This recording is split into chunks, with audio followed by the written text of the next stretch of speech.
5 फुटाच्या वरती ऊस बघितला. हा 5 फुटाच्या ज्यावेळी ऊस वरती बघताय तुम्ही हां तर वाटत नाही की अंतर 9 फूट आहे. होय 4.5 म्हणजे फुटात तेवढे आपल्याला कॅप्चर करून घेतलेलं आहे हो. त्यानं. संख्या पण तेवढी डेव्हलप झालेली आहे. होय म्हणजे कारखान्याला जाणारा ऊस जेवढा पाहिजे तेवढा ऊस आपला ऑलरेडी डेव्हलप झालेला आहे. फक्त ऊस पडून त्याचं नुकसान होते का काय, जरा त्याचा अभ्यास करा. आता त्याच्यामध्ये आहे की नाही, आता हळूहळू पडायला लागला, एकदम पडलेला नाही. चला हळूहळू slope झाला. म्हणजे एकदम असं झापटून पडलेलं नाही. आता कल बघितला नाही तुम्ही, एकदम असं टेकायला लागलं. आणि त्याला टेकलं पाहिजे असं. आता काय हळूहळू पडणार. आता बॅलन्सिंग एकमेका व्हायला लागलं. ऊस कधी असा पडला एखादा सिंगल तर नुकसान होऊ शकतं, नाही असं नाही, मोडू शकतो. मोडू शकतो. रोज आला एक 4,000 मोडले काय तरी कोंबाचं जे वजन आहे की नाही ते आपल्याला रिकवर जास्त करणार आहे. पण आपलं नुकसान किती होणार आहे? समजा 1-2 टन वाढणार, ते 5 कमी टन होणार आहे. नुकसान होईल. होईल. पण बाकीचं प्लस आहे ना. आता ते हां. कोंबा कसा आहे आपला सगळं कोंबा ही कोंबा ती कोंबा उसाला शायनिंग बघा, जाडी बघा, ते खाली कोंब. हं. एक कलर एक वेगळ्या पद्धतीने आला याला. हा कोंब म्हणताय काय? हां. खूप जाडी मोठा. बघा त्याची कशी हां आहे. ही किती फुटापर्यंत जाईल? हा सर्वसाधारण 20 फुटापर्यंत जायची. हं, हं, हं, हं. आता ती जी उंची काढली तर आपण 7 ते 8 फूट आहे. हां मग त्याचं 20-25 फुटापर्यंत गेल्यानंतर वजन आणि काय येईल हो हो हो. बऱ्यापैकी चांगल्या पद्धतीने येईल. लागणी कधी असावी कधी करावेत असं आहे ना त्याचा. उंच पहिल्या फुटात का लागली पाहिजे? त्याला कारण काय आहे सांगतो तुम्हाला. हीट असते, म्हणजे पाऊस चालू नसते, हीट असते, एखादा पाऊस होत असते आणि जमीन उष्णता असते. उष्णता असल्यानंतर पिकअप जरा जास्त पकडते जूनच्या पहिल्या आठवड्यात. जूनच्या पहिल्या आठवड्यात. आणि पाऊस चालू होतोय 15 जुलै नंतर चांगला. तोपर्यंत आपला फुटवा 4-5 निघून तयार असतोय. त्यानंतर किती जरी पाऊस पडला तर ऊस आपला वाढत राहतो.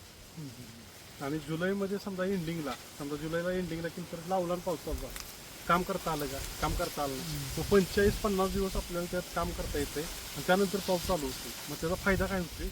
पाऊस उघडला की आपण भरणी करू शकतो. मग आपल्या इकडे काय होते, पाऊस बंद झाला की जेटा कापायला चालू करतो फुटव्यासाठी. मग त्या आधीच फुटवा आपण पावसाळा लागायच्या आधी जर डेव्हलप करून ठेवला तर, आणि समजा बाय चान्स त्यातनं बाळ भरणी जर नशिबानं झाली पाऊस कमी असल्यानंतर आणि परत पाऊस चालू झाला तर ऊस वाढत राहणार. वैभव, तुम्ही जूनच्या पहिल्या आठवड्यात उष्णता असते आणि लवकर रोपं लावत असं म्हणताय, पण बऱ्याच वेळा रोपं एवढी चांगली सुंदर दिसतात, पण बऱ्याच वेळा ती रोपं खराब निघतात. त्याचं कारण काय हो?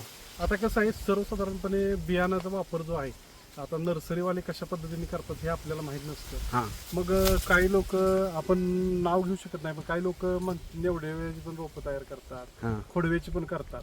पण शाश्वत जिथं बियाणं चांगल्या पद्धतीने म्हणजे कारखान्याची नर्सरी. कारखान्याची नर्सरी असू द्या किंवा आपण जर बियाणं दिलं त्यांना आणि मला एवढी रोपं तयार करून द्या, भले आपल्याला पैसे 8 आणि म्हणजे जास्त जातील, 50 पैसे 20 पैसे, परंतु एक शाश्वत चांगल्या पद्धतीने रोप आपल्याला भेटू कारखान्याच्या नर्सरीची बरं फेल जास्त जात नाही, जात नाहीत. कारण त्यांचे VSI वरून आलेले रोपाचे plot किंवा त्यांनी असतात. प्लॉट तयार केला तयार केलेले विकत असतात. घेतला मग असते. त्याच्यामुळं जास्त फेल जात नाही.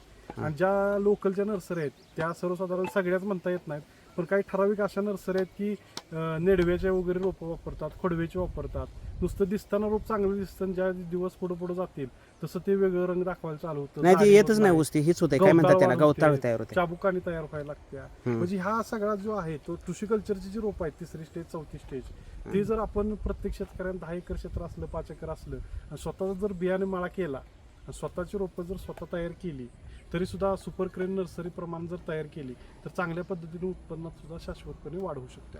आणि नुसतं बियाणं जरी बदल केला तरी आपल्याला 10 ते 15 टनाचं उत्पन्न वाढून नाही, लागण करताना रोपं चांगली म्हणजे लागणीच्या ऊसाचीच घ्यावी तयार केलेली. आता सर कसं होतं माहिती आहे का, जर आपण विचार केला तर ती म्हण आहे ना, काय बीजे रसा शुद्ध पोटी रसा, शुद्ध बीजापोटी फळे रसाळ घुमटे.